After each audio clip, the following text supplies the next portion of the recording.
ही है। गायत्री मंत्र के महत्व और लाभ।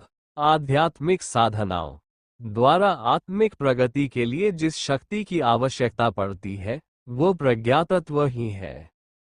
प्रज्ञा की अभीष्ट मात्रा यदि अपने पास विद्यमान हो तो फिर आध्यात्मिक क्षेत्र में प्रगति करने के लिए कोई बाधा नहीं रह जाती है।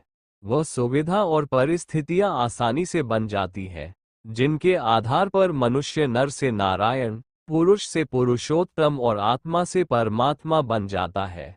इसके लिए कोई विशेष श्रम या मनोयोग लगाने की आवश्यकता नहीं पड़ती। आत्मिक प्रगति के क्षेत्र में उतना ही श्रम और मनोयोग लगाना पर्याप्त रहता है जितना कि भौतिक आवश्यकताएं पूरी करने के लिए जरूरी होता है। लोभ और मोह की पूर्ति में जितना पुरुषार्थ करना और जितना जोखिम उठाना पड़ता है, आत्मिक प्रगति के लिए उससे कम में ही काम चल जाता है। महामानवों को उससे अधिक कष्ट नहीं सहने पड़ते जितने कि साधारण लोगों को सामान्य जीवन में नित्य प्रति उठाने पड़ते हैं। फिर कठिनाई क्या है? ऋषि मुनियों ने अध्यात्मवेताओं एक ही कठिनाई बताई है और वह है प्रज्ञा प्रखरता की। यदि प्रज्ञा को प्रखर बनाया जा सके, वह प्राप्त हो सके, तो समझना चाहिए कि जीवन को सच्चे अर्थों में सार्थक बनाने वाली रिद्धि सिद्धियों की उपलब्धियों से भर देने वाली संभावनाएं हस्तगत हो गई है।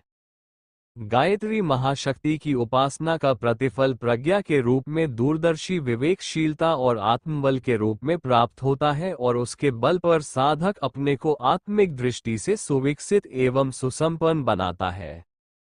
परिणामस्वरूप उसके आत्मिक जीवन का स्तर ऊंचा उठता है और वह व्यक्ति सामान्य न रहकर देवात्मा, महात्मा तथा परमात्मा के स्तर तक जा पहुंचता है।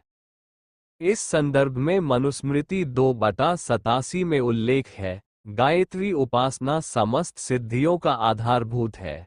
गायत्री उपासक अन्य कोई अनुष्ठान या साधना न करे तो भी सबसे मित्रवत आचरण करता हुआ वह ब्रह्म को प्राप्त करता है, क्योंकि इस महामंत्र के जप से उसका चित्त ब्राह्मी चेतना की तरह शुद्ध व पवित्र हो जाता है। निःश्रेयदी जहाँ इस स्तर की आंतरिक संपन्नता होगी, वहाँ कहने की आवश्यकता नहीं कि आत्मिक संपन्नता की अनुचरी भौतिक संपन्नता भी अनिवार्य रूप से होगी ही।